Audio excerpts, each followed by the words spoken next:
Shalom Bapak Ibu Saudara, selamat pagi. Kembali pagi hari ini kita datang ke hadirat Tuhan dengan hati yang penuh dengan ucapan syukur karena apa yang telah kita lewati sepanjang minggu ini.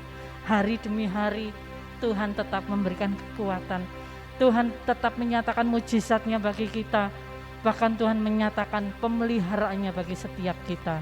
Sebagai bentuk ucapan syukur kita pada pagi hari ini, walaupun ibadah kita masih online, tetap percaya Allah kita, Allah yang maha hadir itu akan hadir bagi setiap kita pada pagi hari ini. Mari kita akan mulai ibadah kita pagi hari ini, kita satu hati di dalam doa. Tuhan Allah Bapa kami yang bertahta dalam kerajaan surga, Allah yang kami sembah dalam nama Tuhan Yesus Kristus, Allah yang layak dipuji, Allah yang layak disembah. Kami mengucap syukur untuk pagi hari ini, hari yang Tuhan sudah berikan bagi kami untuk kami lewati. Kami mau Tuhan duduk diam di kaki-Mu, menikmati hadirat Tuhan, menikmati kasih Tuhan. Tuhan Yesus, kami bersyukur bahwa sampai hari ini kami boleh merasakan pemeliharaan dan kasih Tuhan.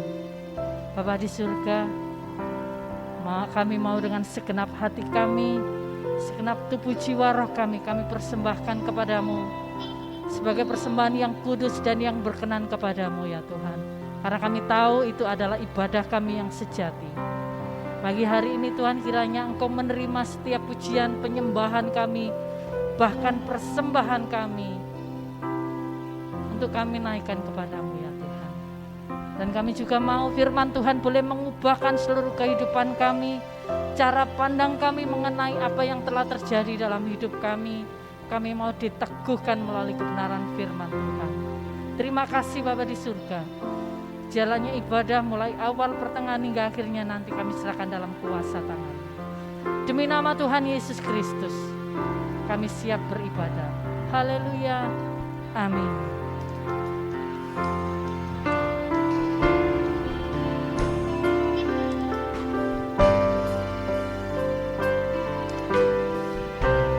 Kami percaya Engkau ya Tuhan. Tuhan ku percaya rencana-Mu indah, walau saat ini tak ku mengerti.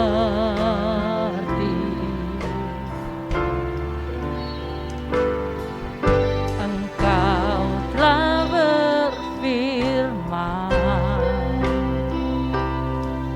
kan beri masa depan, damai sejahtera, penuh harapan.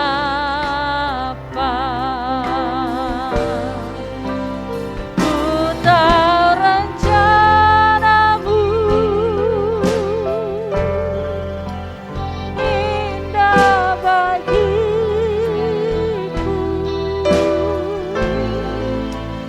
Ku tahu kehendak-Mu baik bagiku.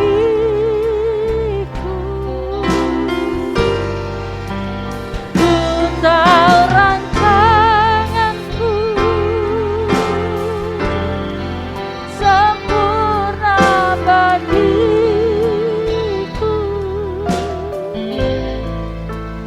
Ku tahu jalan-jalan-Mu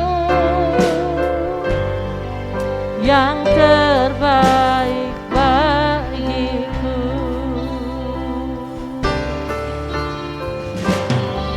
Ku telah bersedia rencana-Mu indah, walau saat ini aku mengerti.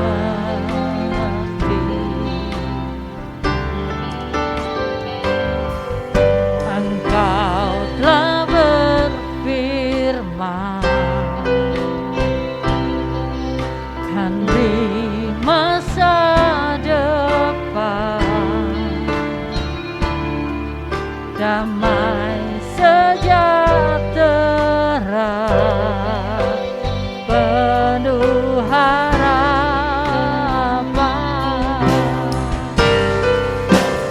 Ku tahu rencana-Mu indah bagiku.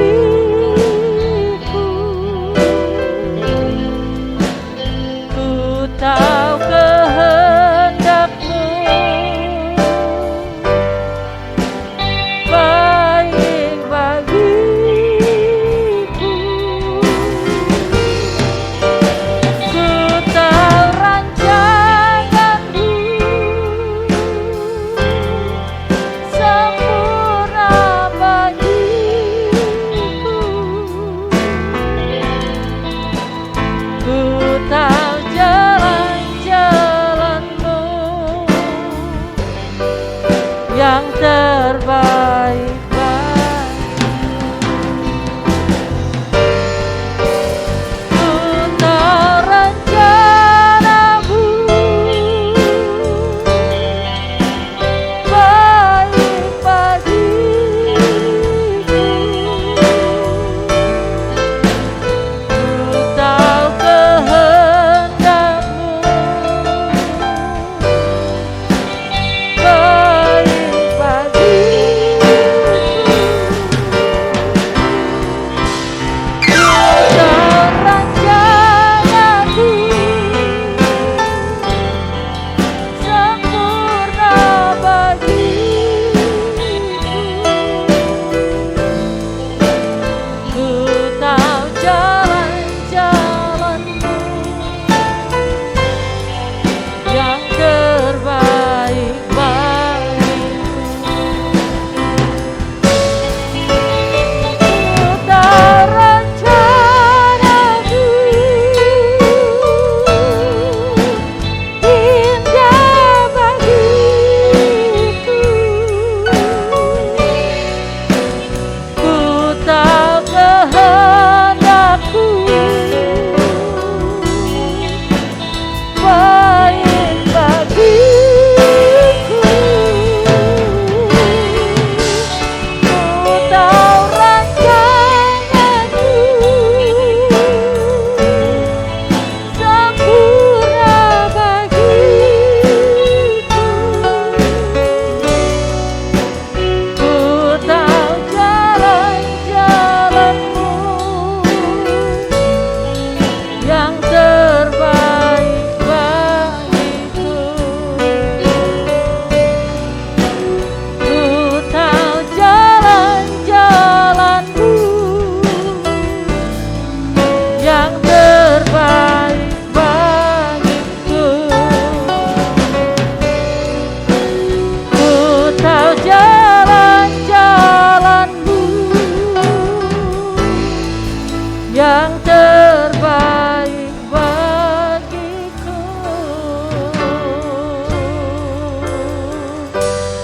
Haleluya.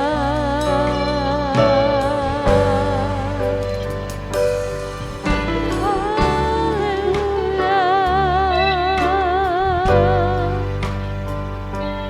Rancangan-Mu indah bagi kami, rancangan-Mu baik bagi kami Tuhan. Kami percaya Engkau, kami percaya Engkau.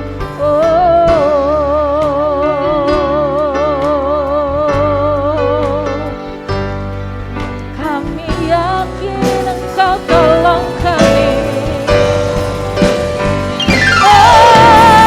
Engkau perlindungan kami.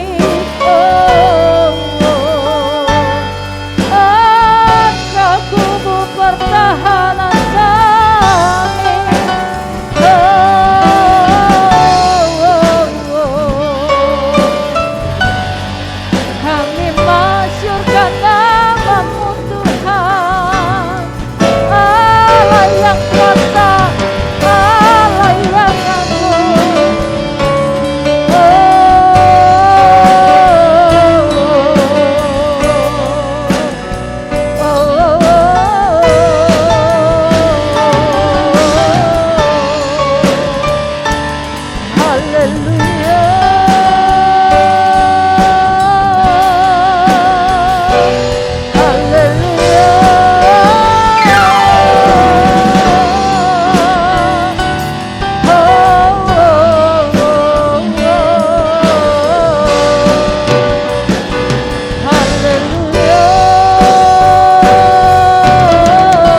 mengagungkan Engkau Tuhan.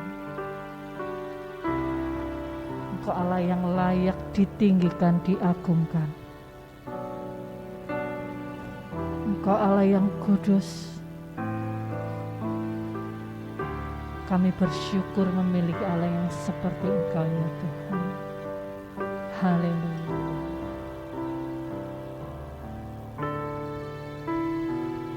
Terima kasih Yesus.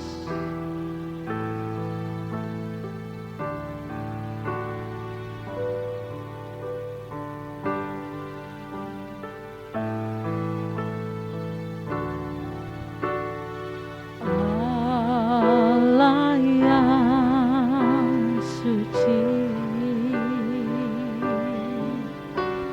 Maha mulia,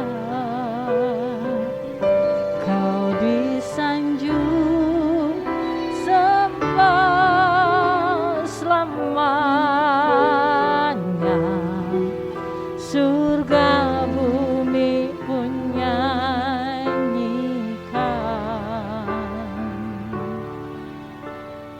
Bapa yang kekal, Maha kuasa, Kau disanjung sembah selamanya, surga bumi pun serukan. Haleluya, haleluya. Oh kudus, kuduslah Tuhan. Haleluya, haleluya. Terpujilah nama Tuhan.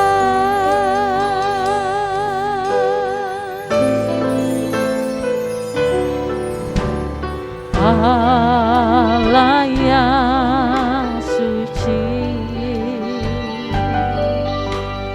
Maha mulia, Kau disanjung sembah selamanya, surga bumi pun nyanyikan. Bapa yang kekal, Maha kuasa,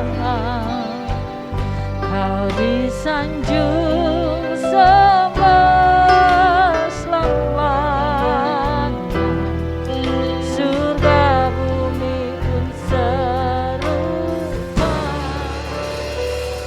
Haleluya, haleluya. Oh kudus, kuduslah Tuhan. Haleluya, haleluya. Terpujilah nama Tuhan. Haleluya, haleluya. Oh kudus, kuduslah Tuhan. Haleluya, haleluya. Terpujilah nama. Haleluya, haleluya, haleluya.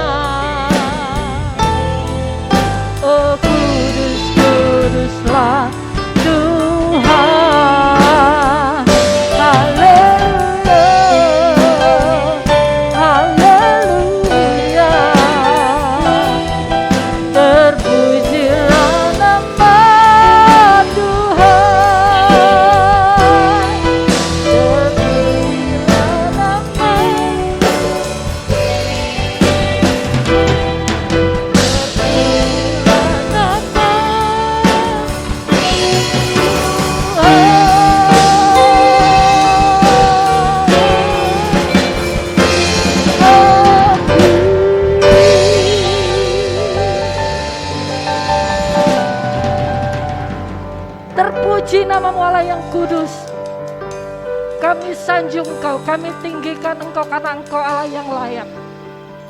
Di dalam nama Tuhan Yesus Kristus, kami siap mengagungkan Engkau.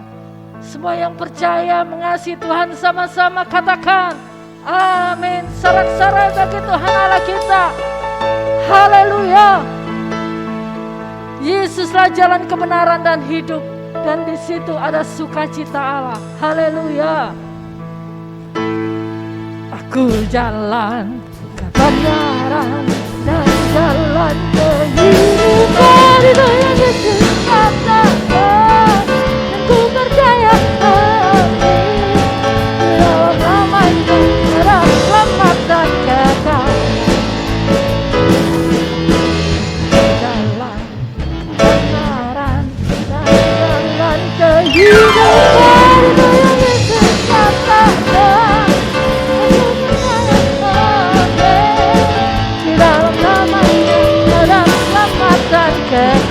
Glory, glory, hallelujah, glory, hallelujah, glory, hallelujah. Di dalam namanya ada keselamatan kekal. Di jalan kebenaran dan jalan kehidupan, aku percaya amin. Di dalam namanya ada keselamatan kekal. Aku jalan kebenaran dan jalan kehidupan, aku percaya amin. Di dalam namanya ada keselamatan kekal. Glory, glory, hallelujah, glory, hallelujah, glory, hallelujah, glory, hallelujah. Di dalam namanya ada keselamatan kekal. Glory, glory, hallelujah, glory, hallelujah, glory, hallelujah, glory, hallelujah. Di dalam namanya ada keselamatan kekal. Glory, hallelujah, glory, hallelujah, glory, hallelujah, glory, hallelujah. Di dalam namanya ada keselamatan kekal. Glory, hallelujah. Sama-sama katakan glory, hallelujah, glory, hallelujah, glory, hallelujah, glory, hallelujah. Di dalam namanya ada keselamatan.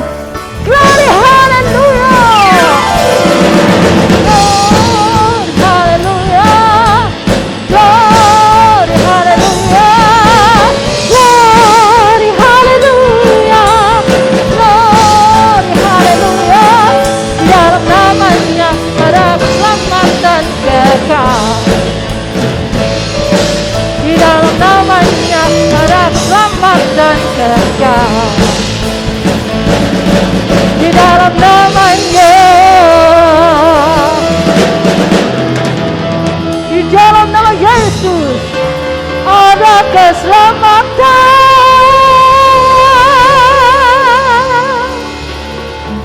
kekal.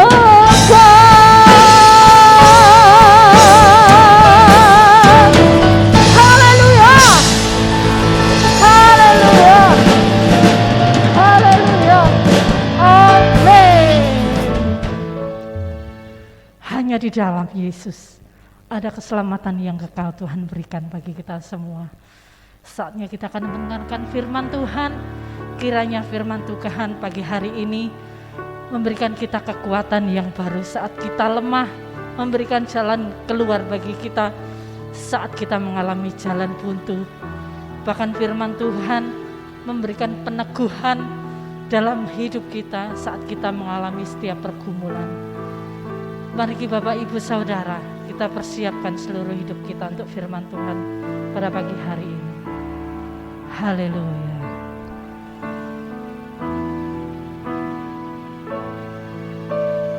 Di dalam rumah-Mu ku mau berdiam, bersama-Mu Allahku, sumber kehidupanku.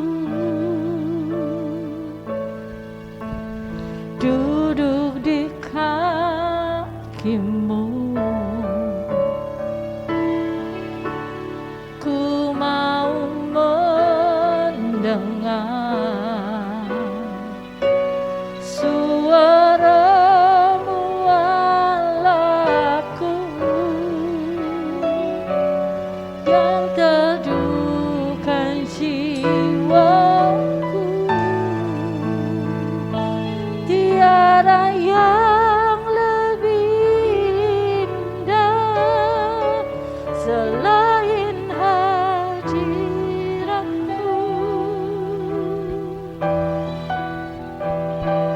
Kemuliaan-Mu Bapa, pulihkan hatiku. Satu hal yang ku minta, ku berjumpa dengan-Mu,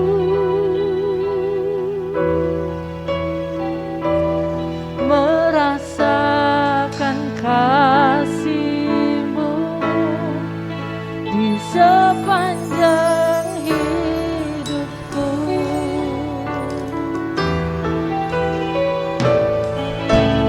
Di dalam rumah-Mu ku mau berdiam, bersama-Mu Allahku, sumber kehidupanku. Duduk di kaki-Mu, ku mau mendengar suara-Mu Allahku, yang teduhkan jiwaku. Tiada yang lebih indah selain hadirat-Mu. Kemuliaan-Mu Bapa, pulihkan hatiku. Satu hal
Kami mengucap syukur Tuhan, sampai pada malam hari ini kami boleh merasakan kasih Tuhan dalam hidup kami. Tuhan Yesus, kami rindu pagi hari ini firman-Mu boleh menguatkan kami, mengubahkan kami. Apapun yang saat ini kami alami, kami percaya semua adalah untuk mendatangkan kebaikan dalam kehidupan kami. Kami mau firman Tuhan boleh tertanam dalam hati kami, dan kami boleh melakukan firman-Mu dalam kehidupan kami dari hari ke hari. Mari Tuhan, Kau berkati hamba-Mu, Engkau urapi hamba-Mu, agar setiap firman yang ditaburkan memberikan kami kekuatan baru. Terpuji nama-Mu ya Tuhan. Demi nama Tuhan Yesus Kristus, kami telah berdoa dan bersyukur. Haleluya. Amin. Shalom Bapak Ibu, Saudara sekalian. Saya senang sekali bisa bertemu dengan saudara sekalian. Walaupun kita berjumpa lewat online, tetapi di tengah-tengah kita yakin percaya Tuhan tetap bersama dengan kita semua. Baik saudara, judul Kopa hari ini adalah singkirkan benih kejahatan di kerajaan Allah. Singkirkan benih kejahatan di kerajaan Allah. Firman Tuhan hari ini adalah 2 Tawarik ya, pasal 22 dari ayat 10 sampai ayat 12. Perjanjian Lama halaman 481, 2 Tawarik pasal 22 ayat 10 sampai ayat 12.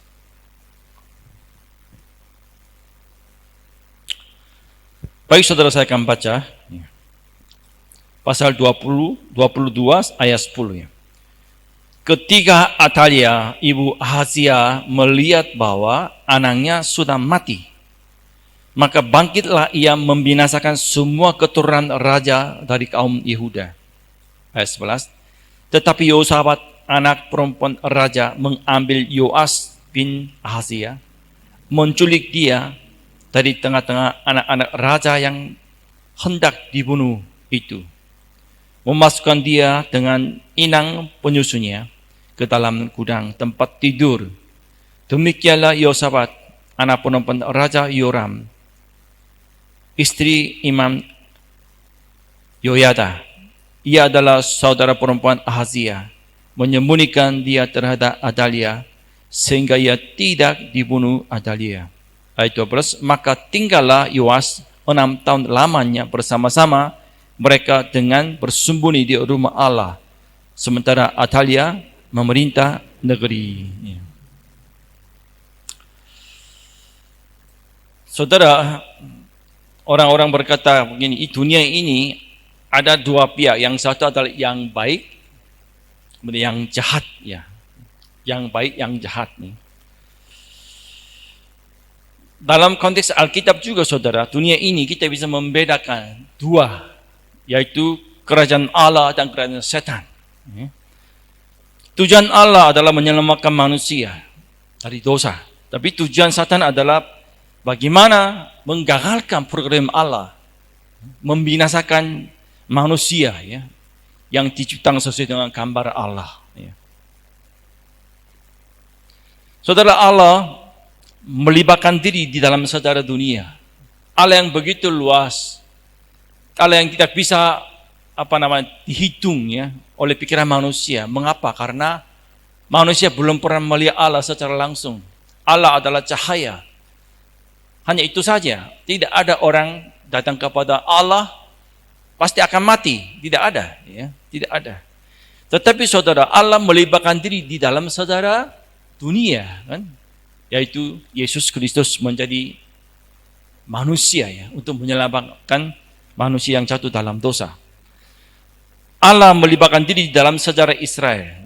Saudara, kalau kita lihat kitab-kitab agama lain, tidak ada kisah mengenai keterlibatan dewa mereka dalam dunia. Tidak ada.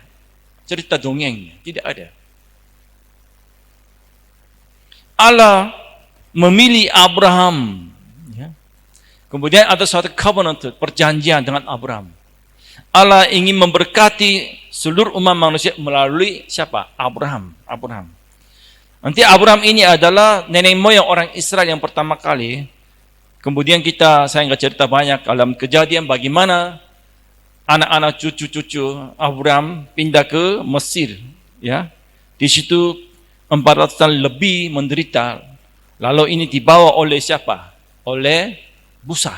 Lalu mereka menempatkan di tanah perjanjian yang sudah dijanjikan oleh Tuhan untuk Abraham. Kemudian saudara, setelah Saul adalah seorang raja Israel yang pertama. Karena dia jatuh dalam dosa sehingga Allah mengangkat Daud. Daud adalah seorang raja yang setia pada Tuhan. Jadi Allah mengatakan satu perjanjian kedua setelah Abraham, yaitu dengan keluarga Daud.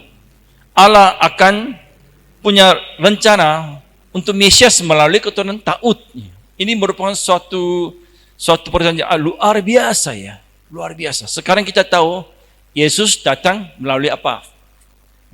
Yaitu keluarga Daud. Sehingga Daud sangat penting Yehuda. Tapi setelah Daud udah mati, kemudian Salomo menjadi raja. Tapi Salomo ini dari awal dia orangnya ini baik, setia. Tapi setelah dia memerintah Israel, dia mulai sedikit meninggal Tuhan. Mengapa? Karena dia membawa banyak istri orang Yahudi, orang kafir. Pasti istri orang kafir membawa apa? Membawa dewa atau berhala-hala. Lalu yang terakhir kita melihat ceritanya Salomo udah mati, tapi dia bagaimana mati tidak jelas sangat. Pokoknya dia meninggalkan Tuhan. Setelah itu Rehoboam, anak Salomo menjadi anaknya. Tetapi karena Rehoboam juga tidak taat pada Tuhan dan dia tidak memerintah bangsa Israel dengan hikmat, dengan kemurahan hati, sehingga negara menjadi pecah, menjadi dua negara, yaitu bangsa Yehuda, kemudian Israel Utara. Israel Utara itu rajanya ada Yerobeam. Ya, coba kita melihat di sini. Ini kisahnya begitu. Ini ada namanya, ada seorang nama yang jahat muncul, itu namanya Atalia. Atalia. Saudara, situasi bangsa Yahudi, saudara. Bangsa Yahudi, raja-raja adalah harus keturunan Daud. Tidak boleh orang lain diangkat, nggak bisa karena janji Allah. Tapi sedangkan Israel Utara, yang berkuasa, yang punya power, bisa menggulingkan pemerintah, sehingga tidak harus keturunan siapapun, enggak. Yeroboamnya siapa saja mau, asal kuat bisa menjadi raja. Oleh sebab itu Allah memberi suatu perintah pada bangsa Yehuda, kalian tidak boleh bergaul dengan Israel Utara. Mengapa? Karena Israel Utara sudah jatuh dalam dosa, khususnya mereka menyembah berhala-hala, menentang Allah. Saudara, sejak Yeroboam bangsa Israel ikut dalam kejahatan. Masalahnya bangsa Yehuda keturunan dari Daud juga ikut kejahatan Israel. Ini menjadi masalah. Allah memakai Yehu dalam konteks ini. Kita mestinya baca semua pasalnya, tapi saya cuma cut aja karena waktu terbatas. Allah memakai Yehu untuk menghukum anak-anak Atalia. Atalia adalah anak perempuan dari raja bangsa Israel Ahab. Ini lambang kejahatan yang berbuat jahat terhadap Tuhan. Istrinya apa? Istri Isabel. Berarti Ahab sama Isabel adalah orang tuanya Atalia. Ya tentu saja kalau Atalia dia lahir, kemudian dia diajarkan oleh orang tua, pasti tidak mengenal Allah. Dia dinikahi dengan Asia, yaitu raja bangsa Yehuda. Sebenarnya bangsa raja Yehuda tidak boleh membawa istri dari Israel Utara. Mengapa? Karena dianggap orang kafir dan mereka melawan Allah. Ayat 2, pasal 20 ayat 2, Ahazia berumur 42 tahun pada waktu ia memerintah di Yerusalem, namun ibunya ialah Atalia, cucu Omri ya, ayat 3, atap ia pun hidup menurut keluarga Ahab. Karena ibunya menasihati untuk melakukan jahat, yaitu ibunya siapa? Isabel. Berarti orang tua yaitu Isabel sama Ahab mengajar Adalia ya untuk penyembahan berhala-hala. Walaupun dia adalah menantu ya bangsa Yehuda, tetapi dia membawa banyak dia berhala-hala, kemudian melakukan kejahatan. Di sini Raja Yehuda adalah Ahasia, yaitu suaminya siapa? Anaknya ya, Adalia ya. Kesalahan Ahasia, dia kerjasama dengan Yoram, yaitu Yoram adalah Raja Israel ya, anak Raja Ahab untuk berperang bangsa Aram. Namun dalam peperangan Yoram luka berat, lalu dia dibawa pulang ke Israel, dan Ahasia mau menengok Yoram di Israel. Sebelum pasal ini ya, atau pasal 22 semua ada isinya. Tapi Yehu ini seorang panglima yang diurapi oleh Tuhan untuk menghukum keluarga Raja Ahab, membunuh anak-anak dari bangsa Yehuda, penghukum Raja Yehuda Ahasia. Lalu dalam ayat 8, Ahasia melarikan diri di Samaria, namun ditangkap dan dibunuh oleh Yehu. Namun karena dia adalah keturunan Daud, sehingga boleh dikuburkan di tempat pemakaman keluarga Raja Daud ya. Inilah kisah latar belakang. Setelah Adalia dia dia dengar berita itu. Adalia yang menjadi ibunya Ahasia mendengar berita bahwa Ahasia anaknya sendiri dibunuh oleh Yehu. Timbullah kemarahan besar. Lalu ia juga membunuh semua keturunan Daud sebagai balas dendam. Sekarang bagi dia tidak melihat siapapun, karena dia ingin balas dendam. Memang dia dari Israel Utara, dia memang mungkin hari-hari biasa dia membenci keluarga family Daud, tetapi dia membunuh termasuk cucunya ya, karena anaknya dibunuh oleh Yehu. Inilah saudara latar belakangnya.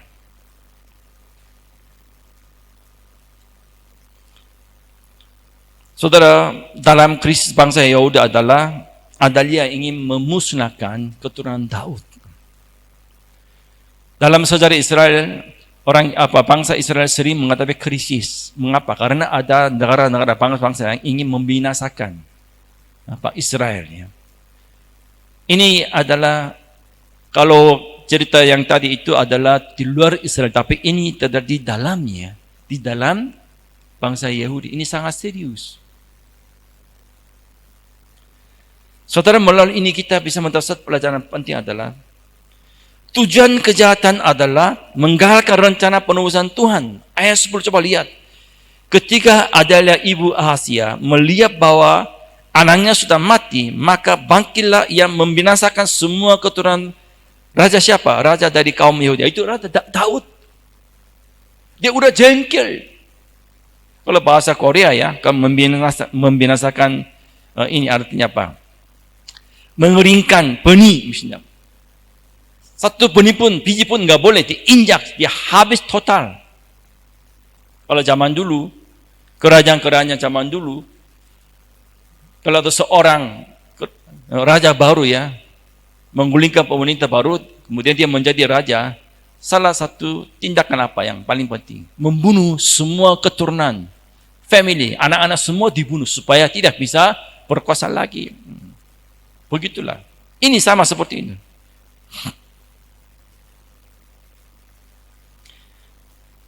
Saudara, mengapa saudara tindakan kejahatan Adalia sangat penting, kemudian sangat serius? Mengapa?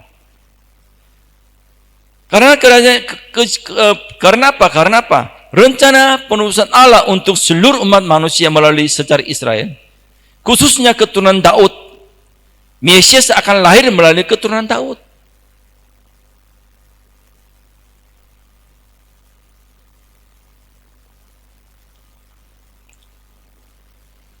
Yoas yang tinggal satu anaknya. Selain Yoas, semua anak-anak, semua keturunan keluarga family, anak-anak keturunan Daud semua dibunuh oleh Adalia. Tinggal satu. Yoas aja dibunuh, berarti apa? Rencana Allah macet, stop. gagal.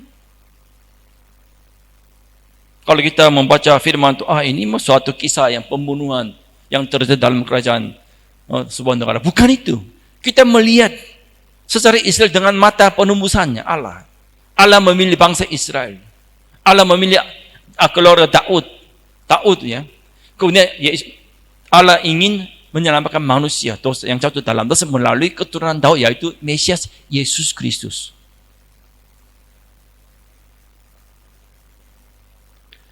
Tujuan setan adalah memusnahkan umat Tuhan, ya. Membinasakan keturunan Daud melalui apa? Atalia.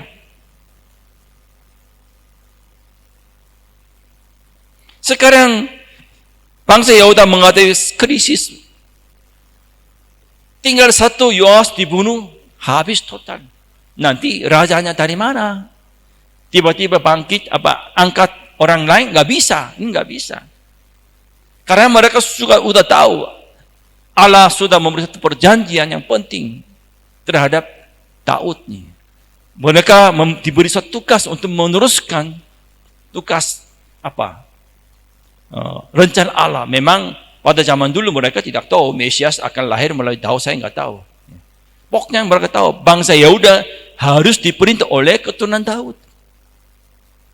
Namun karena Atalia ini membunuh semua keturunannya, padahal cucunya sendiri dibunuh, semua dibunuh.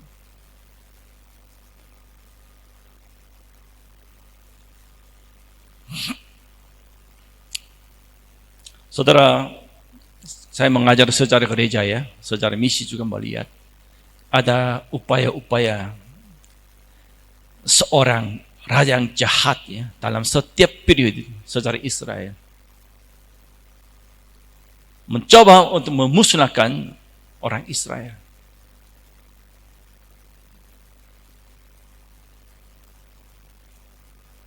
Ada upaya-upaya ingin memusnahkan umat Tuhan.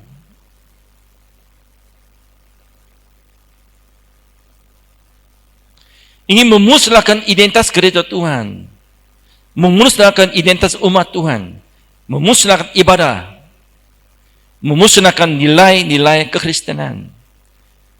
Pemerintah dunia mulai ikut campur tangan ibadah ya, dan mau atur gereja. Sekarang adanya gereja apa? Adanya gereja adalah meneruskan visi, plan, rencana Allah yang diberi kepada Daud. Tuhan Yesus lahir melalui keturunan Daud. Yesus terangkat ke surga. Tapi kita yang masih ada di dunia ini diberi suatu tugas yang mulia, yaitu memberitakan Injil Yesus Kristus pada seluruh umat manusia. Kita adalah secara rohani, kita adalah keturunan Abraham secara iman yang diberi tugas ya untuk menjalankan visi Allah melalui Daud. Sampai sekarang terus berjalan. Tapi di dalam setiap periode, kuasa kegelapan ingin memusnahkan, membinasakan seperti Atalia, supaya program Allah tidak berjalan, macet. Jangan salah paham, saya tidak berkata pemerintah yang sekarang Indonesia, Korea, Amerika, ya pemerintah dunia, ya. Sekarang ya mereka repot juga. Mengapa? Karena untuk ya memelihara masyarakat dari corona ya, susah ya sekarang ya.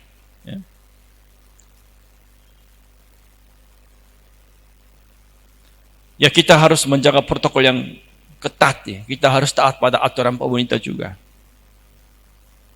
Tapi kita dari sisi lain kita perlu memikirkan ibadah ya terhadap Tuhan semakin lemah. Kalau Indonesia masih lumayan, kalau seperti saya katakan 1 bulan yang lalu, pemerintah Korea ikut campur tangan gereja, ibadah gereja. Memang kadang-kadang ada gereja yang tidak ikut protokol ya, tapi masalahnya selalu koran-koran dunia ya membenci gereja. Banyak pasien orang-orang kena ya kan, corona jumlahnya jauh lebih banyak gereja. Antara antara orang-orang kena corona, misalnya 1.000 ya, misal 100 ya. Tapi hanya gereja 0,5 orang. Tidak begitu banyak. Sedangkan banyak orang kena corona dari mana? Tempat pub minum, kan? Diskotek, rumah makan, terbuka, kereta api di bawah dalam bisnya. Itu tidak dilarang, tapi kalau gereja Korea umatnya sedikit kumpul aja langsung dilapor, didatangi oleh polisi. Mengapa? Karena pemerintah Korea yang sosialis ini tahu gereja tidak suka dengan pemerintah sekarang sosialis. Sehingga mereka membuat banyak undang-undang yang aneh ya. Memobilisasi pegawai-pegawai negeri untuk mengganggu gereja. Kalau Indonesia tidak ada, kalau Korea ada. Ada undang-undang baru kalau gereja, kalau mau seorang pendeta mau mendirikan jemaat baru harus lapor pemerintah. Itu dulu tidak ada aturan begitu. Sehingga banyak gereja atau hambatan turun jalan ya, untuk demonstrasi. Tapi itu pun dilarang. Tapi kalau ada demonstrasi, demo-demo ya, yang dilakukan oleh para buruh untuk naikkan upah mereka, dibiarkan. Tapi orang Kristen mau kumpul, dilarang. Wah itu.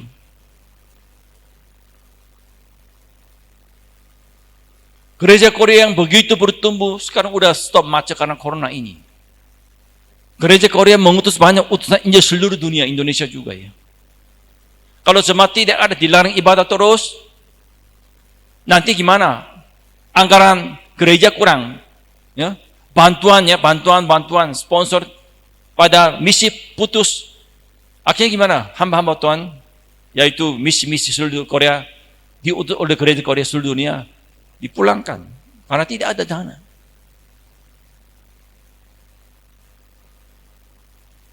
Di Amerika juga, Partai Demokrasi Liberal, mereka benci dengan gereja Injil di Amerika. Melarang ibadahnya. Tapi ada yang California hamba-hamba Tuhan berani, evangelical. Mereka berani mengatakan ibadah. Tapi polisi nggak datang, nggak berani.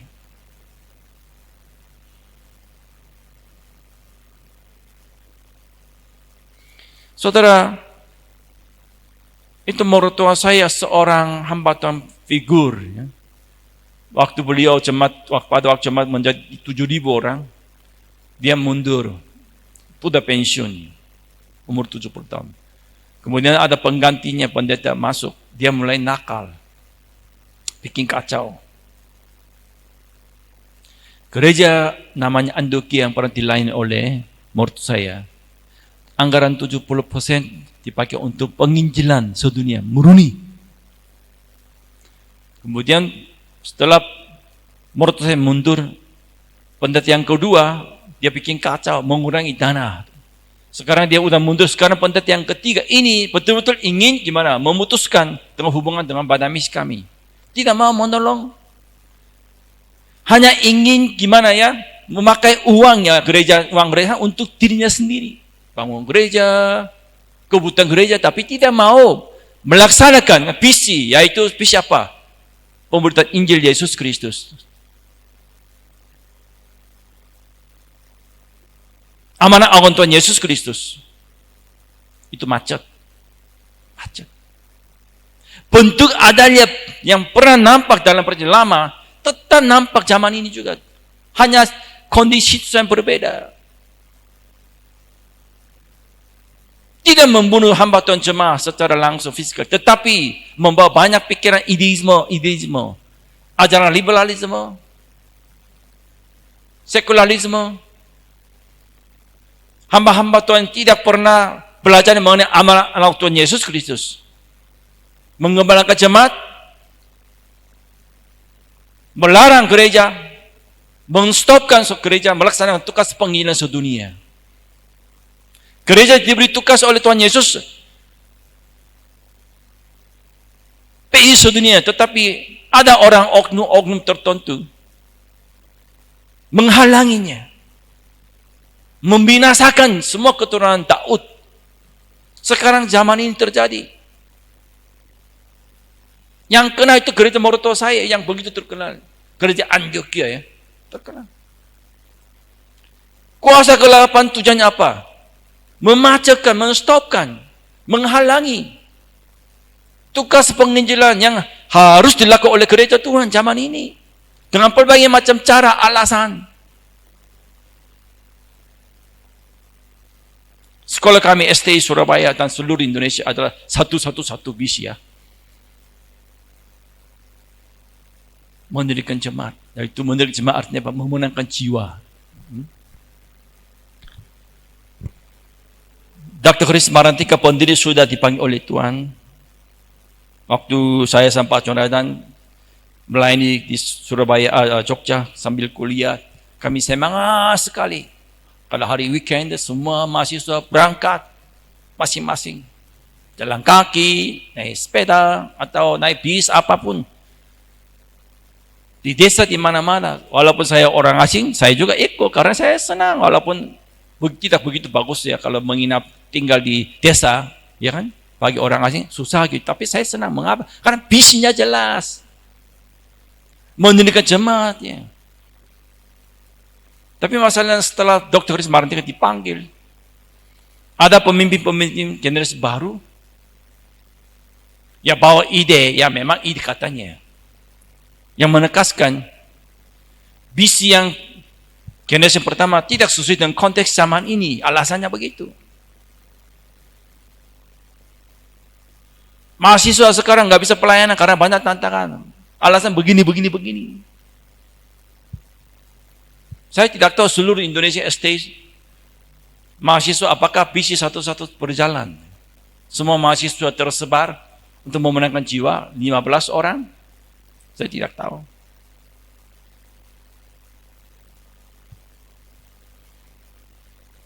Jika sebuah gereja atau seminar teologi yang menghasilkan hamba-hamba Tuhan untuk memenangkan jiwa tidak melaksanakan tugas penginjilan, ini mati secara rohani. Kita hanya berkumpul kita sendiri, hanya mengatakan ulang tahun sendiri tanpa mengundang orang luar. Apa gunanya? Ya betul kan? Hanya gereja menutupi diri sendiri, tidak mau terbuka ke dunia, tidak ada jiwa baru. Seorang hamba Tuhan tidak punya visi terhadap jiwa-jiwa yang hilang. Yesus tidak mati untuk doktrin gereja. Yesus tidak mati untuk seorang tertentu. Yesus tidak mati untuk teologi. Ya. Yesus tidak mati sinode atau orang gereja. Tidak. Yesus mati untuk dosa manusia. Untuk menyelamatkan jiwa. Sehingga gereja maupun seminar teologi bisa terfokus pada itu. Hati Tuhan Yesus Kristus.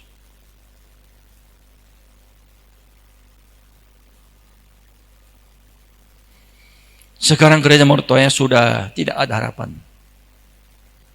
Istri saya sedih. Mengapa? Karena dia sejak kecil tahu bapaknya bagaimana mendirikan jemaat baru.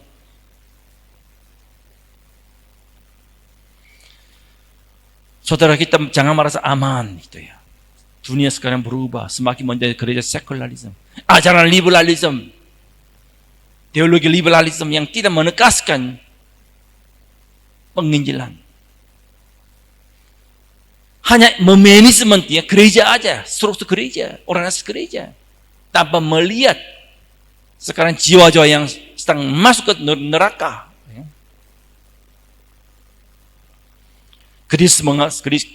Gereja Tuhan menghadapi krisis ya, sangat krisis. Ada yang membunuh semua orang keturunan Daud. Mungkin bagi iman orang Yahudi yang saleh di depan Tuhan merasa sudah tidak ada harapan lagi, sudah patah. Mengapa? Semua keturunan Daud sudah habis. Tapi saudara, gesekannya belum selesai. Saudara, belum selesai. Program Allah tetap berjalan, ya kan? Di sini yang kedua, solusi Allah terhadap kejahatan Atalia, ayat 11 coba lihat. Solusi Allah. Bagaimana Allah bisa menolong? Ya, menolong. Tetapi ayat 11, Yosabat anak perempuan raja mengambil Yoas bin Ahazia, menculik dia dari tengah-tengah anak-anak raja yang hendak dibunuh itu, memasukkan dia dengan inang penyusunya ke dalam gudang tempat tidur Demikianlah Yosafat anak perempuan Raja Yoram, istri Iman Yoyada. Ia adalah saudara perempuan Ahazia, menyembunyikan dia terhadap Atalia sehingga ia tidak dibunuh Atalia. Tuhan memakai Yosafat. Dia istri imam. Dia juga family kan, keluarga Daud. Di dalam Kristus ini Tuhan punya solusi. Gereja Tuhan hampir binasa, dimusnahkan, tetapi Tuhan membangkitkan lagi. Umat Israel dilunturkan, dijatuhkan oleh Asturia, Babilonia, Persia, ya, Roma. Tetapi Tuhan tetap menolong Israel. Mengapa? Karena Tuhan punya plan, rencana.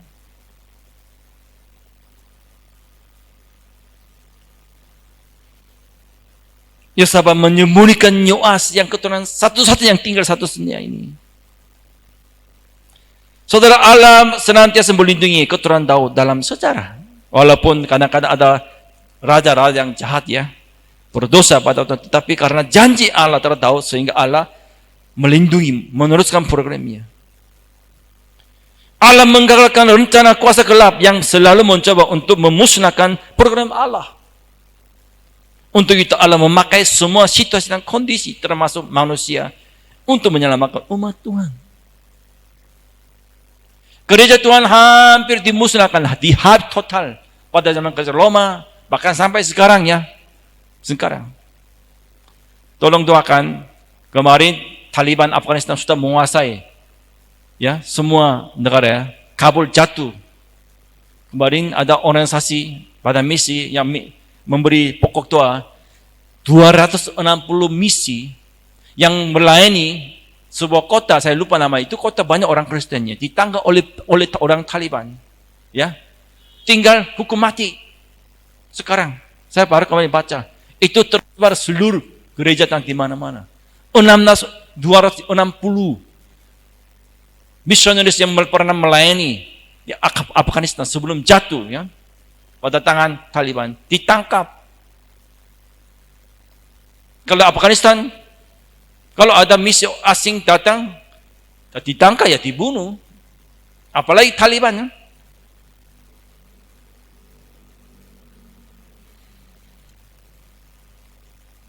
Kita perlu mohon pada belas kasihan Tuhan, perlindungan Tuhan terhadap mereka. Yosafat melindungi Yoas selama 6 tahun. Coba bayangkan, 6 tahun ya, selama 6 tahun. Gemetar, takut karena adanya orang jahat ini. Kadang-kadang kita nunggu 6 tahun lama ya.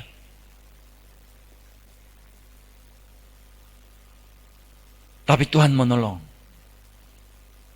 Ayat pasal 23 ayat 1 coba. Tetapi dalam tahun ke-7 Yoyada memberanikan diri dan ia mengadakan persepakatan dengan para kepala pasukan 100 yang ini Azaria bin Yoraham,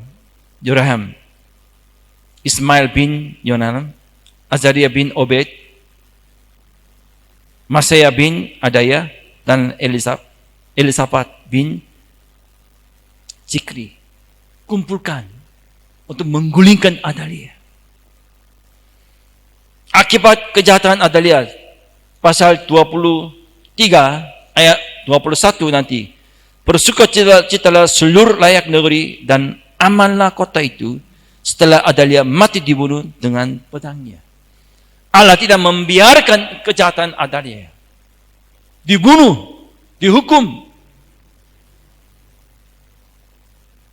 Bilang aja orang-orang luar, jangan-jangan coba untuk membakar gereja ya, menganiaya umat Tuhan. Seolah-olah mereka senang menang, tapi ada hukuman Tuhan, akibatnya serius. Ini ada bukti dalam sejarah gereja. Tidak ada seorang diktator atau raja yang jahat yang pernah, ya kan, yang pernah ingin memusnahkan gereja Tuhan dibiarkan panjang umur hidup atau istilahnya berkat, enggak ada. Selalu ada kutukan dari Allah, hukum Allah dari Tuhan.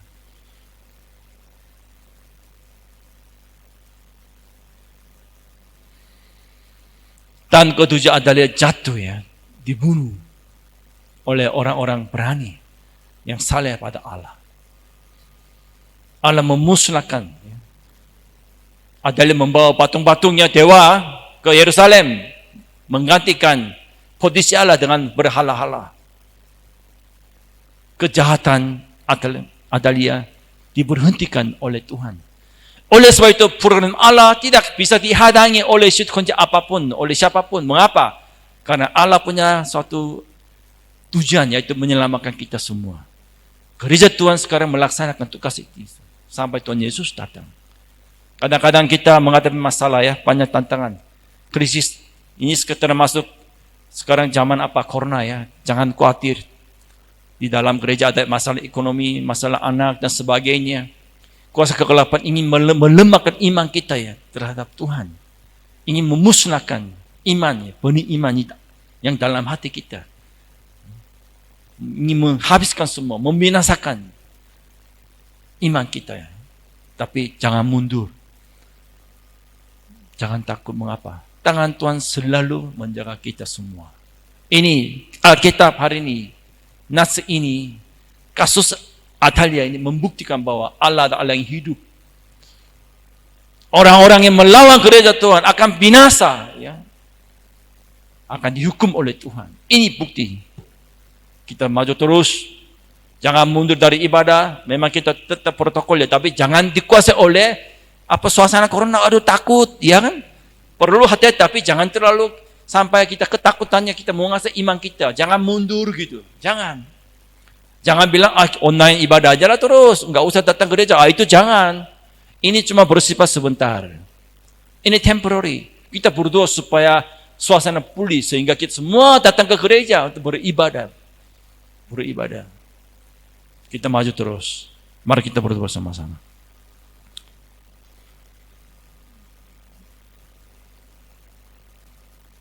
Tuhan, terima kasih atas firman Tuhan. Kami yakin Engkau telah menguatkan kami. Biarlah kami mencari, menemukan Adalia-Adalia yang muncul dalam kehidupan kami, yang ada sekitar kami. Biarlah kami berani memusnahkan, membinasakan Adalia. Tuhan, tolong supaya kami terus maju, tetap setia pada Tuhan. Tuhan, pakai gereja ini supaya melalui gereja banyak jiwa-jiwa dimenangkan dan datang kepada Tuhan. Terima kasih Tuhan, berkatilah gereja ini dan jemaat-Mu. Menolong masalah ekonomi dan anaknya dan keluarga Tuhan. Tolong. Tangan Tuhan selalu berada di tengah-tengah kami semua Tuhan. Sekali lagi kami mengucap syukur Tuhan karena Engkau telah menyertai kami semua. Di mana kami berada, Engkau tetap bersama dengan kami. Engkau tahu situasi kondisi yang kami hadapi. Tuhan, tolonglah para jemaat yang ada di rumah masing-masing. Biarlah mereka iman, mereka tidak mundur dalam online ibadah ini Tuhan. Kami yakin percaya Engkau senantiasa menolong dan mencukupi kebutuhan kami semuanya. Kiranya kasih karunia Tuhan Yesus Kristus, kasih Allah yang rela menyerahkan anaknya untuk menyelamatkan umat manusia yang jatuh dalam dosa, dan pertolongan persekutuan penyertaan Roh Kudus menyertai saudara sekalian dari saat ini sampai kedatangan Yesus Kristus yang kedua kali. Amin.